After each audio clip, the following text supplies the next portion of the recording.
Hi, I'm John Green. This is Crash Course World History, and today we're going to talk about World War II. Finally, a war with some color film. So here at Crash Course, we try to make history reasonably entertaining, and fortunately, World War II was hilarious, said no one ever. Mr. Green, is this like going to be one of the unfunny ones where you build to the big melodramatic conclusion about how I have to imagine the world more complexly? Me from the past, as long as you have that 8th-rate soup strainer, I'm not even going to acknowledge your existence.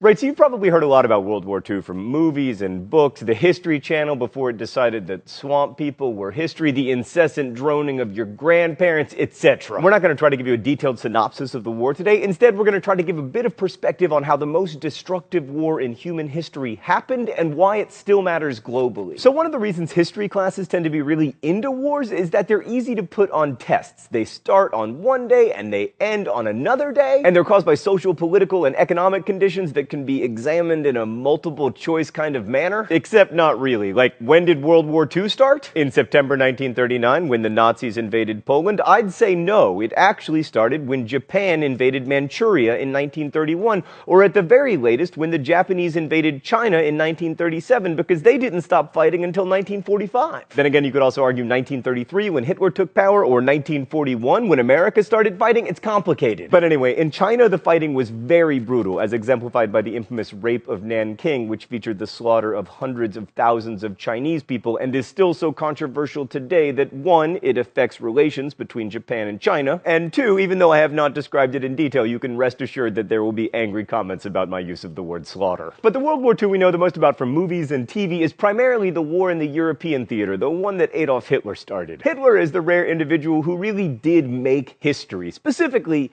he made it worse. And if he hadn't existed, it's very unlikely that World War II would have ever happened. But he did exist. And after coming to power in 1933 with the standard revolutionary promises to return the homeland to its former glory, infused with quite a bit of paranoia and anti-Semitism, Germany saw rapid remilitarization and eventually, inevitably, war. In the beginning, it was characterized by a new style of combat, made possible by the mechanized technology of tanks, airplanes, and especially trucks. This was the Blitzkrieg, a devastating tactic combining quick movement of troops, tanks, and massive use of air power to support infantry movements. And in the very early years of the war, it was extremely effective. The Nazis were able to roll over Poland, Norway, Denmark, the Netherlands, and then all of France, all within about 9 months between the fall of 1939 and the summer of 1940. So after knocking out most of Central Europe, the Nazis set their sights on Great Britain, but they didn't invade the island, choosing instead to attack it with massive airstrikes. I mean, you look at this poster and think, man, the Queen wants me to finish my term paper, so I can do it. But when this poster was first produced in 1939, it was to quell terror in the face of bombardment. The Battle of Britain was a duel between the Royal Air Force and the Luftwaffe, and while the RAF denied the Nazis total control of British airspace,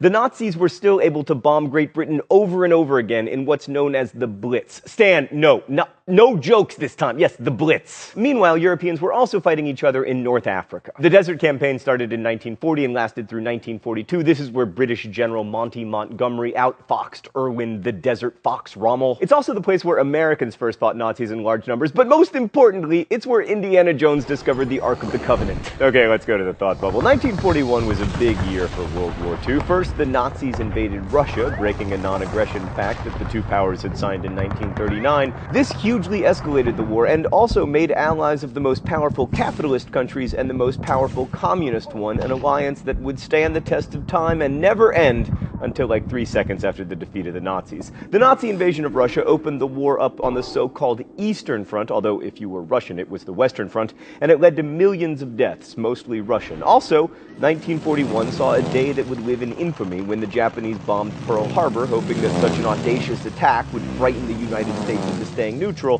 which was a pretty stupid gamble because 1, the US was already giving massive aid to the Allies and was hardly neutral, and 2, the United States is not exactly famed for its pacifism or political neutrality. 1941 also saw Japan invading much of Southeast Asia, which made Australia and New Zealand understandably nervous. As part of the British Commonwealth, they were already involved in the war, but now they could fight the Japanese closer to home. And shut up about how I never talk about you Australians, I just gave you 1.5 sentences. But by the time the Americans and Australians started fighting the Japanese, it was already a world war. Sometimes this meant fighting or starving or being bombed. Other times it meant production for the war. You don't think of Argentina as being a World War II powerhouse, for instance, but they were vital to the Allies, supplying 40% of British meat during World War II.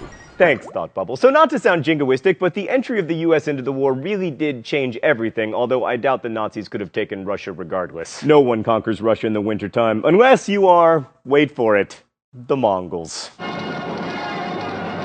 Okay, we're going to skip most of the big battles of 1942, like the Battle of Midway, which effectively ended Japan's chance of winning the war, and focus on the Battle of Stalingrad. The German attack on Stalingrad, now known as Volgograd because Stalin sucks, was one of the bloodiest battles in the history of war, with more than 2 million dead. The Germans began by dropping more than 1,000 tons of bombs on Stalingrad, and then the Russians responded by hugging the Germans, staying as close to their front lines as possible so that German air support would kill Germans and Russians alike. This kind of worked, although the Germans still took most of the city, but then a Soviet counterattack left the 6th Army of the Nazis completely cut off. And after that, due partly to Hitler's overreaching megalomania and partly to lots of people being scared of him, the 6th Army slowly froze and starved to death before finally surrendering. And of the 91,000 Axis POWs from Stalingrad, only about 6,000 ever returned home. Stalingrad turned the war in Europe, and by 1944, the American strategy of island hopping in the Pacific was taking GIs closer and closer to Japan. Rome was liberated in June by Americans and Canadians, and the successful British, Canadian, and American D-Day invasion of Normandy was the beginning of the end for the Nazis. Oh, it's time for the open letter? An open letter to Canada. But first, let's see what's in the secret compartment today. Oh, it's Canadian mittens! I want to thank the Canadian Crash Course fans who sent us these mittens. Canadians are just so nice, Stan. Like, all we ever do on this show is make fun of them, and they're just like, it's so kind of you to mention us. Here's some mittens! Dear Canada, we're not always nice to you here on Crash Course, but you are awesome. I'm pointing, but you can't tell because I'm wearing mittens. 45,000 Canadians died fighting for the Allies in World War II, which means that per capita, Canada lost more people than the United States. You fought with the Royal Air Force to defend Great Britain from the beginning of the war, and you were there on D-Day successfully invading Juno Beach, and as many of you have pointed out in comments, you defeated the United States in the War of 1812, meaning that arguably, Canada, you are the greater military power. Plus, you have lumberjacks and excellent beer and hockey and universal health care and Justin Bieber. I'm jealous. That's what it is. I'm jealous.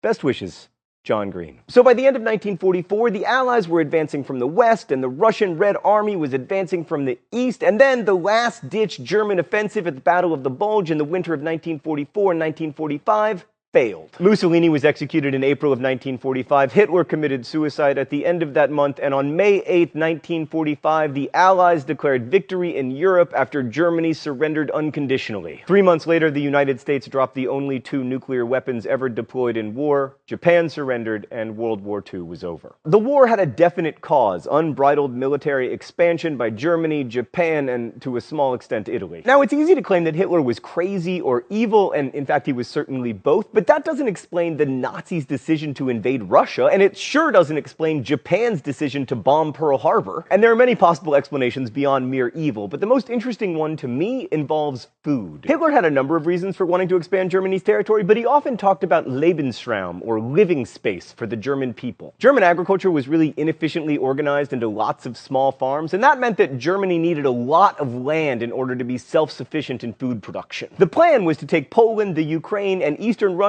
and then resettle that land with lots of Germans so that it could feed German people. This was called the Hunger Plan because the plan called for 20 million people to starve to death. Many would be the Poles, Ukrainians, and Russians who'd previously lived on the land. The rest would be Europe's Jews, who would be worked to death. 6 million Jews were killed by the Nazis, many by starvation, but many through a chillingly planned effort of extermination in death camps. These death camps can be distinguished from concentration camps or labor camps in that their primary purpose was extermination of Jews, Roma people, communists, homosexuals, disabled people, and others that the Nazis deemed unfit. Some historians believe that the Nazis opened the death camps because the Jews weren't dying as fast as the hunger plan had intended. This was a sickening plan, but it made a kind of demented sense. Rather than becoming more involved in global trade as the British had, the Germans would feed themselves by taking land and killing the people who'd previously lived there. Similarly, Japan at the beginning of the war was suffering from an acute fear of food shortage because its agricultural sector was having trouble keeping up with population growth. And the Japanese too sought to expand their agricultural holdings by, for instance, resettling farmers in Korea. So while it's tempting to say that World War II was about the Allies fighting for democratic ideals against the totalitarian, militaristic imperialism of the fascist Axis powers, it just doesn't hold up to scrutiny. For instance, a hugely important Allied power, Stalin's Soviet Union, was like the least democratic place ever. Stan just said that was hyperbole, but it's not. Stalin's Soviet Union is tied with all of the other completely undemocratic countries for last place on the democracy scale. It's a big community there at last place, but they're definitely in there somewhere. And by far the biggest imperialists of the war were the British. They couldn't have fed or clothed themselves or resisted the Nazis without their colonies and commonwealth. So why is World War II so important? Well, first, it proved the old Roman adage, homo homini lupus. Man is a wolf to man. This is seen most clearly in the Holocaust, but all the statistics are staggering. More than 1 million Indian British subjects died, mainly due to famine that could have been avoided if the British had redistributed food, and their failure to do so helped convince Indians that the so-called superior civilization of the British was a sham. More than 1 million Vietnamese died, mainly due to famine.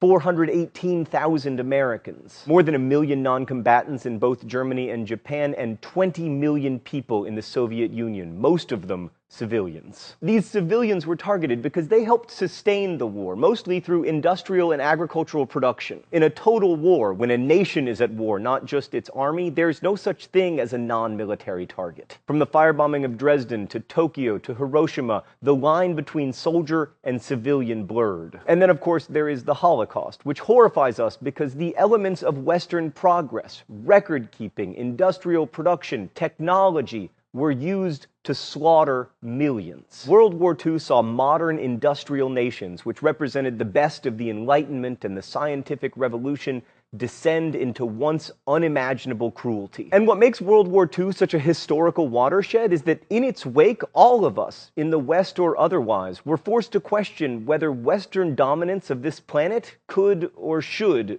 be considered progress. Thanks for watching. I'll see you next week. Crash Course is produced and directed by Stan Miller. Our script supervisor is Meredith Danko. Our associate producer is Danica Johnson. The show is written by my high school history teacher, Raoul Meyer, and myself, and our graphics team is Thought Bubble. Last week's phrase of the week was an end to history. If you want to guess at this week's phrase of the week or suggest future ones, you can do so in comments, where you can also ask questions about today's video that will be answered by our team of historians. If you enjoy Crash Course, make sure you're subscribed. Thanks for watching, and as we say in my hometown, don't forget to be awesome.